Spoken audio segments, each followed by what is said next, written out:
Look at this shot. It's kind of giving movie poster vibes, especially with that rainbow in the background. I didn't set this up at all. They just kind of stood like this and I went into tab and it was a happy accident. But yeah, these are the Sims that we are going to be building this house for. As in one Sim and one horse.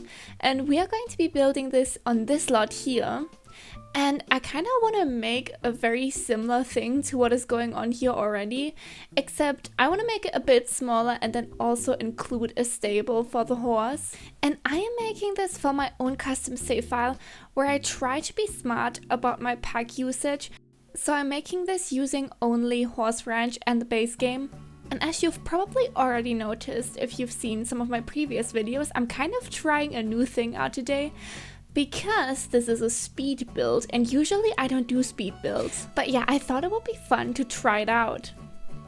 Usually I do something that, I don't know what to call it, I guess maybe build clips, build highlights or something, where everything is in real time, but I cut out a lot and I basically just have, well, the highlights. I thought trying this might be interesting because with that highlight system, I end up cutting out a lot. And here you get to see my entire process. Even if it goes by a little bit quick because it's sped up obviously, you still get to see everything. And that's pretty cool because one thing that annoys me quite a bit with that highlight thing that I have going on in most of my videos is that a lot of the struggle gets cut out, a lot of the being indecisive gets cut out, and the figuring things out. With that editing style, you just see me place like an object and it looks like I immediately picked the correct one and in the correct swatch and everything, because I cut out a lot of that. And here it's different. Here you can actually see all of that, like I said.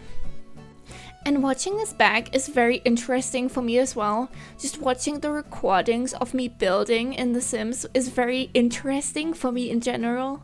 I only started doing this a while ago and I noticed so many things that I wouldn't have noticed otherwise. For example, as you might be able to tell, I think I'm quite twitchy and bouncy and everything.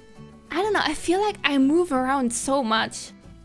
And I feel like whenever I play something or pick something, I like look at it from all angles afterwards.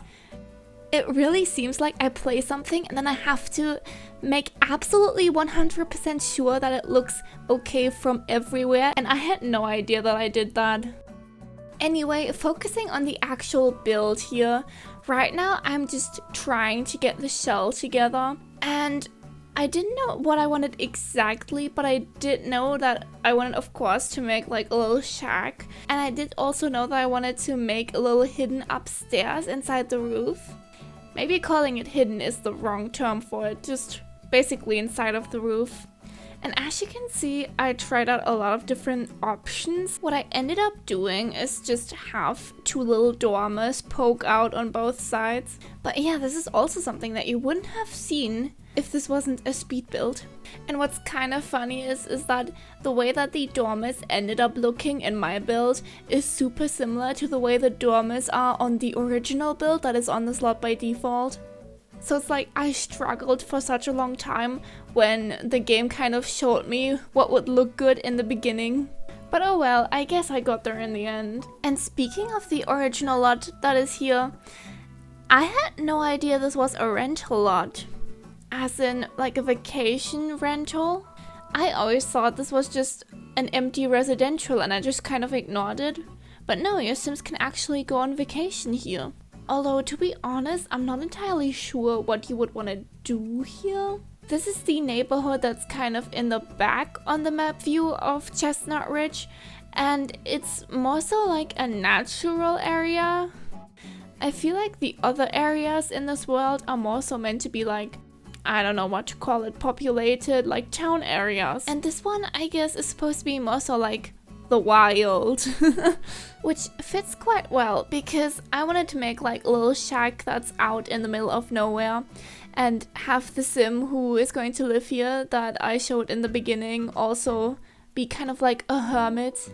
I named her Ada or Ada. I'm not sure how you would pronounce that. I guess I should know since I made her, but it's fine. And fun fact about her, I actually made her into a mermaid. So if you wanted to download my save file once it's done, if I ever manage to finish it, and you have Island Living installed, she would show up as a mermaid. And then if you don't have that pack, she would just turn up as a normal sim. Again, I kind of try to be smart with my pack usage to where anybody can download it, but there's still a bunch of cross-pack compatibility, that's the word. I almost forgot what it's called for a second. But yeah, I like to include little extra things for if you have extra packs. And it works out quite well actually, because looking at this backdrop, you might be thinking this is probably like the worst place for a mermaid to go because it looks really dry. But there is actually quite a big lake near here that is very easily accessible from this lot. You can kind of see the waterfalls in the background from some angles. That's also where the rainbow came from in the beginning. And it is swimmable. I think that's pretty cool that they started to make it so that the newer worlds have actually swimmable lakes and other bodies of water. I wish they would update the older worlds. I guess maybe they made it in a way where it's not possible to update it. Because maybe they never considered that one day in the future that might be a feature in the game. Or it could be the more likely scenario of EA just being lazy as always. Oh, and by the way, her horse is named Kelp, which I'm not sure if I want to change that. I think it's pretty cute and fitting, but again, if you don't have Island Living, she's not going to be a mermaid, and then it's a bit random, I think, to have a horse named Kelp. I'll see what I do. Either way, the main structure of the build is pretty much done now. As you can see, this ends up being very small. Downstairs, we have one quote-unquote big room. It's really not a big room. But for this house, big room. And I added a little bump out to the right, which is going to be the little bathroom in the end. And that upstairs area is just going to be a bedroom. And then I'll stuff everything else that is necessary in that big room downstairs. And along with that, I also added a front porch and a little back porch. And as you can also tell, I gave this house a little bit of a minty theme. Most of the things that I placed down so far are neutral colors, but you can see that there is this, what would that be, paneling that's sort of in this minty color. And I do also embrace the color scheme on the inside. I feel like I go for mint a lot with my builds. In this case, I had to. It was kind of decided by the sweater that my sim wears. / I believe that's a jacket actually. I'm not sure what the correct term would be. Doesn't matter either way. I found it while I was making her in Create a Sim and I thought it looked so cool, and that clothing item kind of just decided the whole theme. I do think it also fits in very well with her being a mermaid and everything. Chestnut Ridge, this world that I'm building in right now, is kind of a bit sad, isn't it? I was just thinking, oh, I should talk about what I want to do here with my save file next, because, I mean, why not? And then I realized I don't actually have very many plans. Nothing really special or unique. And to be fair, I would argue that I don't really have anything special or unique, anything that I would call that for a lot of the worlds. But what I'm trying to say is I feel like I kind of lack inspiration as to what I want to do here, especially compared to a lot of the other worlds. And that had me thinking, Chestnut Ridge doesn't feel very inspired in general to begin with, at least not to me. Like, I couldn't name you or describe to you a single sim that lives here by default. And I just had a look online.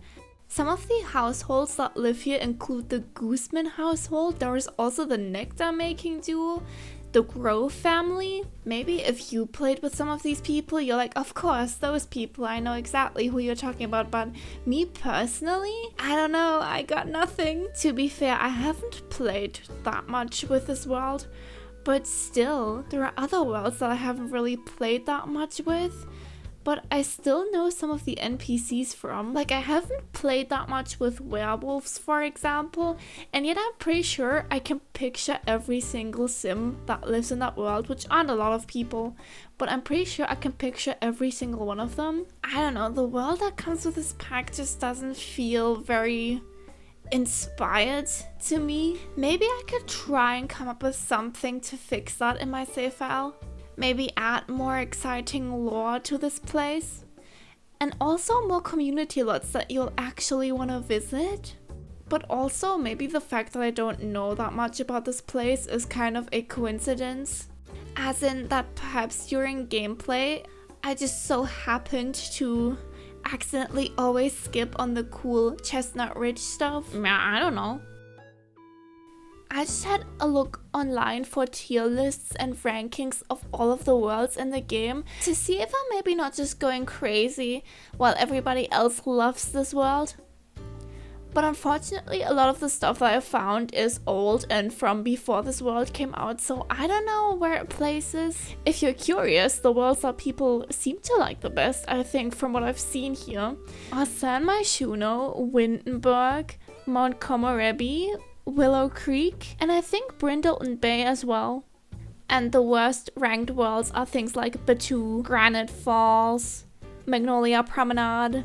Did I already say Salvadorada? If not, Salvadorada. In my quest for answers, I discovered that somebody on Tier Maker did make a tier that you can make yourselves. How often did I say these words now? But on there you can make your own tier list for all of the worlds, and that is updated, so I decided to make my own and see kind of how I would rank these personally. And here it is. What are we thinking? Do I have horrible taste? I feel like there are some opinions in here that somebody might see as an absolute crime. For example, placing Strangerville that high or Evergreen Harbor that low. I really don't like Evergreen Harbor. It just does nothing for me. And even when it comes to Evergreen Harbor, I know more Sims than I do compared to Chestnut Ridge. There aren't very many people in Evergreen Harbor either though, right? Hold up, how many households are there? There's 13 people in Evergreen Harbor. That seems like a lot more than I remember. Oh, but it's only 4 households. Just a lot of people in the households. Okay, that makes more sense. You have the Greenberg family with 3 Sims. Harris family with 5 Sims. Sterling Rico with Bess and Jules, and the Tinker family with 3 people. Okay. I do remember these people though, unlike with the households here in Chestnut Ridge. I also feel like I probably ranked all of the occult worlds a lot higher than the average person might. I just really like playing with occult sims, so I also really enjoy the worlds that come with those packs usually. Especially Forgotten Hollow, because Forgotten Hollow is objectively bad, I can acknowledge that. But I just feel so, like, nostalgic for it, because Vampires was the first proper pack for occults that came out.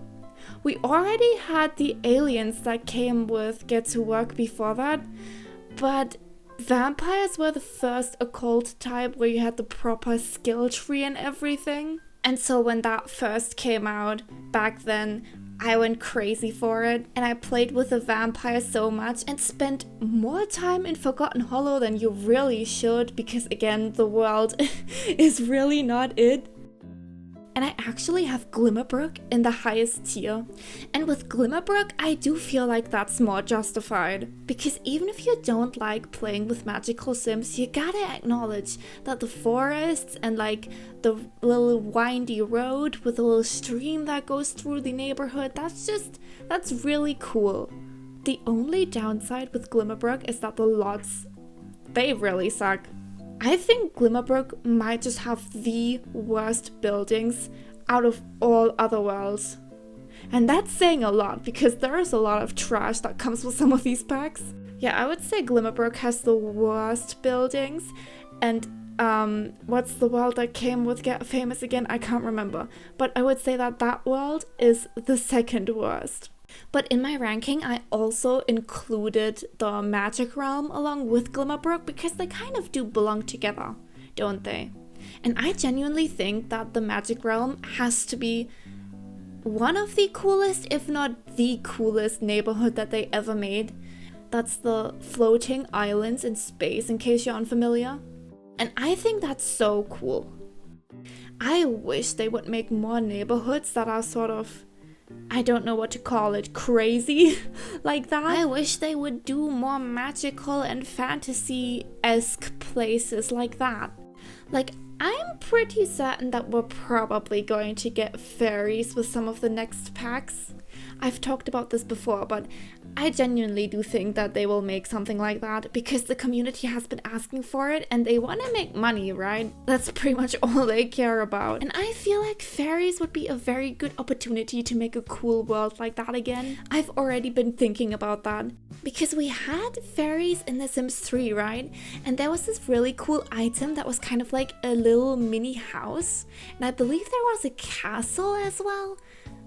I'm not entirely sure, but fairies had the ability to make themselves tiny and then enter that house, and they could have little fairy parties and sleep in there. And I could kind of see them do something like this in The Sims 4 again. I was like, how cool would it be if we could actually follow them and actually see what's going on inside of the little house? Especially because in The Sims 4 we are already constantly going into loading screens.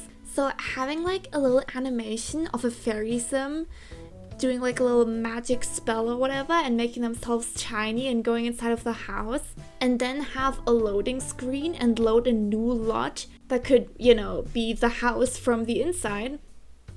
That would have felt really out of place in The Sims 3, but in The Sims 4, I think it could work out really well. Plus, I'm also thinking there isn't really any other neighborhood where one specific type of sim can't go. Like, everything is accessible to everybody. And it could be kind of fun to have a place that is sort of fairy exclusive.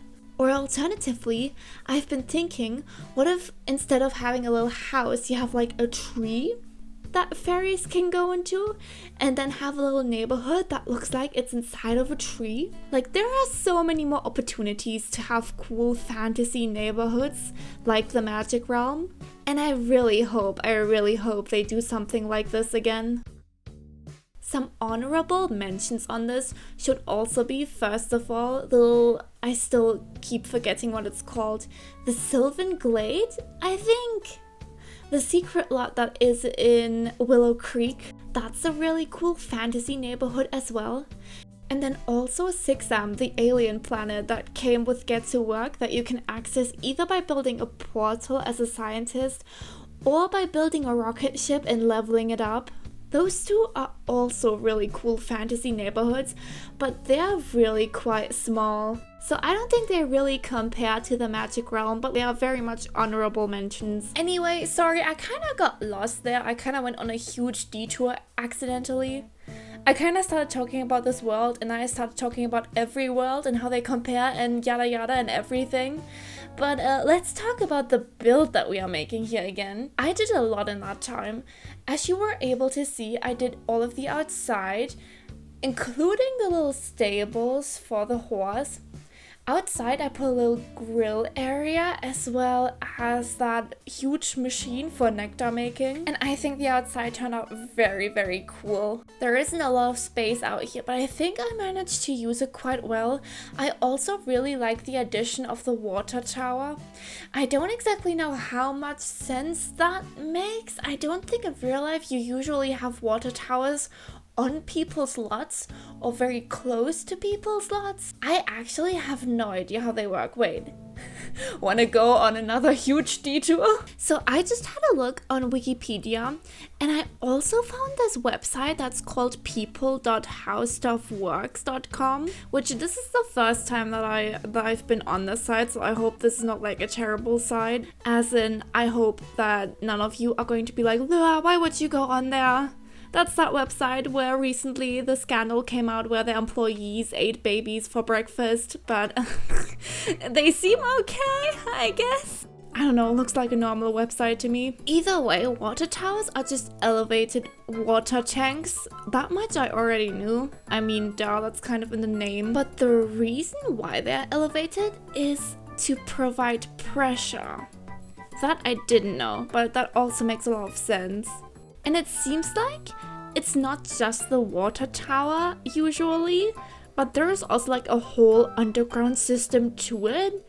And it sounds like they kind of pump water up and down into the tower. Or the way that Wikipedia phrases it is water towers often operate in conjunction with underground or surface reservoirs, which store treated water close to where it will be used. And it sounds like they're actually really reliable, and that's why they build those. I mean, makes a lot of sense. They probably wouldn't if they sucked. And so because of the pressure, they can supply water even during power outages. However, they can't supply water for a very long time without power because the pump needs power, okay? And because the water gets pumped constantly, it actually can't freeze during cold weather. So that was a lot of fun facts about water towers. I'm still not sure if that really answers my question. I kind of feel like it doesn't. As in, the question whether placing the water tower on this lot here makes a lot of sense. I feel like it probably doesn't, because as we just learned, there is also a whole either surface level system to it or underground system to it that pumps the water up and down and stuff. But I mean, it's fine. It's just The Sims. It's just meant to look cool and it's not functional at all. But the build, right? The build. That's what I was gonna talk about originally. So I finished the outside, I mentioned that, and then I kind of did the quote-unquote big room down here, or I started doing that, and then I kind of got bored of that and moved upstairs and did the bedroom up there, which I think turned out so cozy. It's kind of a bit awkward with the ladder and getting up there, and the dormers that I put are also kind of a bit awkward because it's literally just one tile, and I kind of had to find random closets and other stuff, like the chest I also put in there to fill up that space. But it worked out quite well, I think. Afterwards, I got to building/furnishing the little bathroom down here, where I did a really cool thing that I tried for the very first time. If you watched some of the previous episodes, you might remember that I made like the custom shower curtain in that apartment building where I used Only Growing Together and For Rent. And For Rent comes with this really cool curtain where you have the curtain rod on its own as well, so you can kind of customize the length and everything. It's sort of modular. There is also a kit that has a similar curtain like that. I think, is it the Desert Lux one? Is that what it's called? I'm so bad with names. But there also might be some other packs where you have something like that. Either way, right now, I didn't have a pack activated that has something like that. So I was like, is there maybe any way that I can fake something like that?